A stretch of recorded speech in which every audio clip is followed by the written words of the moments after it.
متقین وہ لوگ ہوتے ہیں حالات جیسے مرضی ہوں وہ اللہ کی راہ میں خرچ کرتے ہیں. You know why?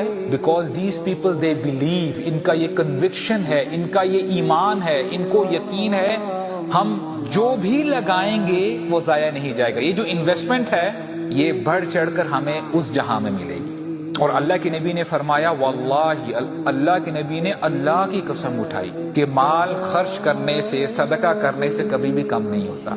اور آج کے جو ایکسپرٹس ہیں وہ ہمیں بتاتے ہیں نہیں. For example of your bank balance is such and such, مال اگر تم نے چیریٹی میں دے دی تمہارا مال کم ہو رہا ہے, آپ کا بینک بیلنس کم ہو رہا ہے. And here is a scenario, ہمارے نبی کے ہمیں بتا رہے ہیں اگر تم مال خرچ کرتے ہو جیسے مرضی حالات ہوں, ظاہر سی بات ہے جب حالات ایز سچ مناسب نہیں ہیں تو آپ کم مال خرچ کرو گے, اکارڈنگلی مال خرچ کرو گے, لیکن تب بھی وہ مال آپ کو واپس لوٹا دیا جائے گا. اللہ تعالیٰ آپ کو مال بڑھا چڑھا کے دیں گے.